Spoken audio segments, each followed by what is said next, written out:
जय हिंद दोस्तों, मैं कौशल आपका स्वागत करता हूं आपके अपने चैनल पर। आज की इस वीडियो में हम बात करने वाले हैं कल वीकली एक्सपायरी यानी 26 मई 2022 को हमारे लिए किस तरह की अपॉर्चुनिटी बन रही है ट्रेडिंग के लिए। ये सारी चीज़ें हम आइडेंटिफाई करेंगे और जो वीकली एक्सपायरी है वो किस तरह से हमारे लिए जैकपॉट के ट्रेड हमको देने के लिए रेडी है, वो सारी चीज़ें हम आज के इस वीडियो में देखेंगे।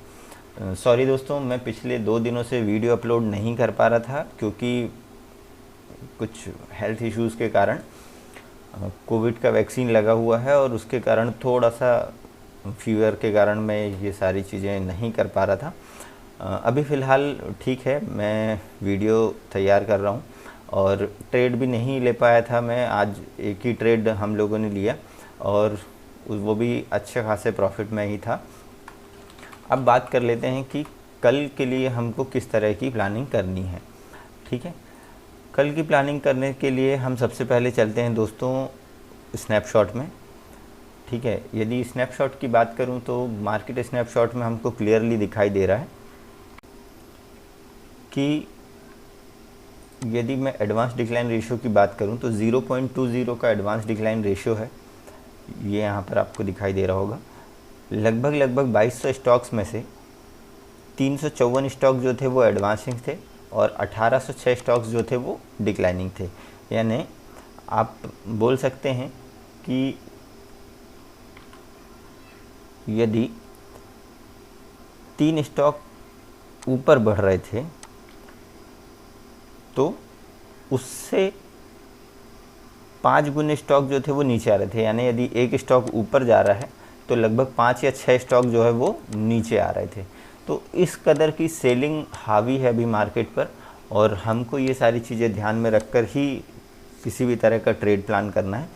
ठीक है, FII-DII एक्टिविटी की यदि बात करें तो 1803 करोड़ रुपीज़ की FII ने की है सेलिंग। उसके अगेंस्ट पे 2229 करोड़ की DII ने करी है बाइंग। ठीक है, अब यदि हम इंडाइसिस की बात करें तो इंडाइसिस में भी आपको क्लियरली यहाँ पर दिखाई देगा कि लगभग सारे इंडाइसिस आपको जो है वो रेड में दिखाई दे रहे हैं। सेक्टर वाइज यदि बात करूँ तो निफ्टी बैंक और फाइनेंशियल सर्विसेज थोड़ा सा आपको पॉजिटिव दिखाई दे रहे हैं, वो भी थोड़ा सा 0 पॉइंट समथिंग %। ठीक है, अब इसके अलावा बाकी हर स्टॉक और हर इंडाइसिस आपको जो है वो रेड में दिखाई दे रही है। ठीक है, यदि हम इस सारी चीज़ों को चार्ट पर देखें तो चार्ट में हमको क्या दिखाई दे रहा है दोस्तों। यहाँ मैंने बैंक निफ्टी का चार्ट लगा के रखा हुआ है और बैंक निफ्टी पर मैंने जो है वो डेली टाइम फ्रेम लगाया हुआ है। अभी यहाँ पर आपको क्लियर दिखाई दे रहा होगा, यहाँ से लेकर यहाँ तक ये जो है ये बहुत स्ट्रॉन्ग रेजिस्टेंस की तरह काम कर रहा है। मार्केट यहाँ पर आता तो है मगर यहाँ पर मार्केट सस्टेन नहीं कर पाता, जस्ट इसको ऐसा टच करता है और वापस नीचे आ जाता है। ठीक है, तो ये एक जो लेवल आ रहे हैं निकल कर, ये आपको थोड़ा सा ध्यान में रखना होगा। और पिछले कुछ दिनों से जो है वो बैंक निफ्टी कंप्लीट एक रेंज पर ही कामकाज करते हुए दिखाई दे रहा है काफ़ी दिनों से। अब यदि ये काफ़ी दिनों से इस तरह की रेंज बनती है और जब भी इस रेंज का ब्रेकआउट या ब्रेकडाउन मिलता है तो हमको एक बड़े मूव दिखाई देते हैं। यानी आप बोल सकते हैं बैंक निफ्टी एक बड़े मूव की तैयारी कर रहा है, आइदर साइड, या तो ऊपर साइड या फिर नीचे साइड। ठीक है, अब हम बात करते हैं छोटे टाइम फ्रेम पर। छोटे टाइम फ्रेम पर हमको क्या दिखाई दे रहा है वो भी हम यहाँ पर देख लेते हैं। तो दोस्तों छोटा टाइम फ्रेम यदि हम यूज़ करें, मैंने यहाँ पर 15 मिनट का टाइम फ्रेम लगाया और आज के दिन आपको क्लियरली दिखाई देगा कि मार्केट जो है वो गैप अप ओपन हुआ। ठीक है, थोड़ा सा मार्केट ने सस्टेन होने की कोशिश की और अपने रेजिस्टेंस के पास गया। 37,700 से 800 के बीच ये एक रेजिस्टेंस था आज के लिए और उसके बाद मार्केट ने सीधा वहाँ से जो आया है नीचे, तो अपने डे लो के आसपास जो है वो बैंक निफ्टी ने की दी है क्लोजिंग। ठीक है, निफ्टी के भी हाल कुछ इसी तरह के दिखाई दे रहे हैं। ठीक है, निफ्टी आज जो है वो ऊपर ओपन हुआ और पहली 15 मिनट की कैंडल का जैसे ही उसको ब्रेकडाउन मिला उसके बाद कंटिन्यू बैंक निफ्टी जो है वो नीचे आते गया और अपने डे लो के आसपास उसने क्लोजिंग दे दी है। ठीक है, अब ऑप्शन चेन की यदि हम बात करें तो ऑप्शन चेन पर भी हमको यहाँ पर दिखाई दे रहा है कि दोस्तों निफ्टी का ऑप्शन चेन मैंने यहाँ पर लगाया है। यहाँ पर आप देख सकते हैं 16,000 ये कभी मेक और ब्रेक इस तरह का लेवल बन चुका है।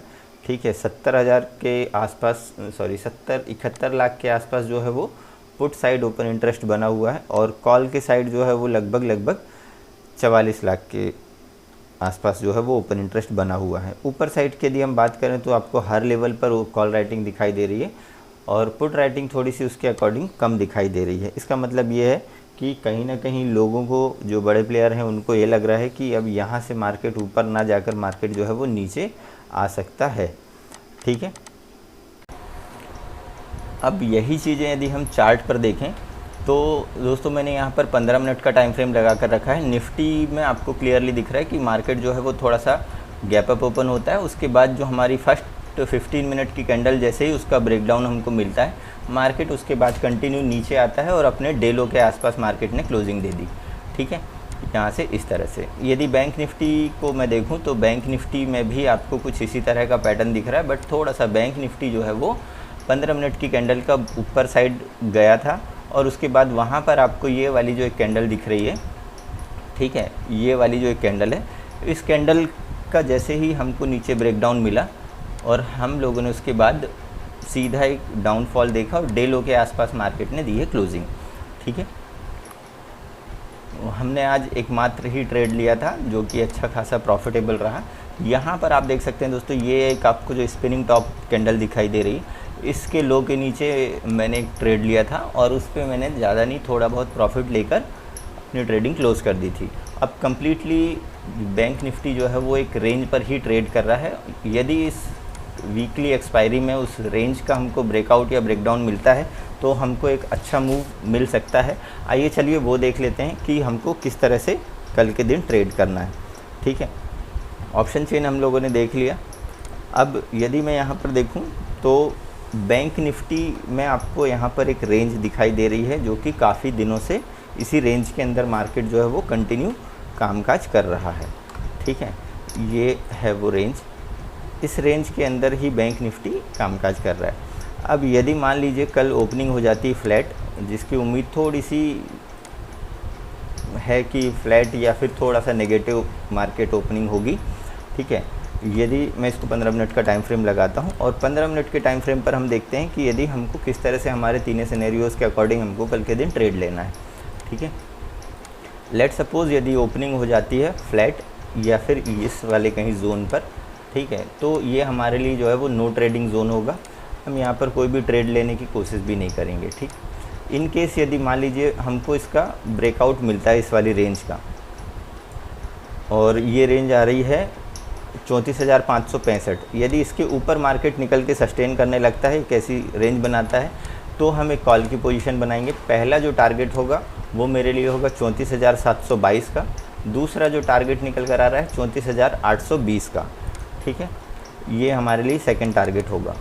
इससे ऊपर के मूव थोड़े से मुश्किल लग रहे हैं, क्यों? क्योंकि यदि इसके ऊपर मार्केट जाता भी है तो बहुत सारे रेजिस्टेंस हैं, हो सकता है कि मार्केट यहाँ से एक रिवर्सल आपको दिखाई दे। तो कॉल की साइड जो भी पोजीशन बनाएं अपनी थोड़ी सी लाइट क्वांटिटी पर बनाएं। हाँ, बट यदि फ्लैट ओपन होने के बाद मार्केट नीचे आता है इस वाली रेंज के नीचे, और ये जो है नीचे साइड का लेवल आ रहा है 34,285 का, इसके नीचे निकलता है तो हम एक पुट की पोजीशन बना सकते हैं। पहला जो टारगेट होगा मेरा 34,178 का, सेकंड टारगेट होगा 34,080 के आसपास का, और जो थर्ड टारगेट होगा वो होगा 33,990 के आसपास का।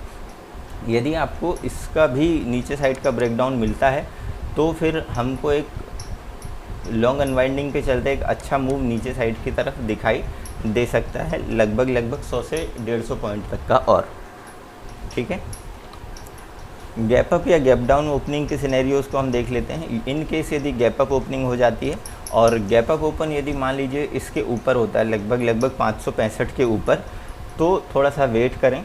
ठीक है, यदि आपको यहाँ पर कुछ इस तरह की कैंडल बनती हुई दिखाई दे रही है तो हम एक पुट की पोजीशन बना सकते हैं इसके नीचे, यहाँ का हम एसएल प्लान करते हुए।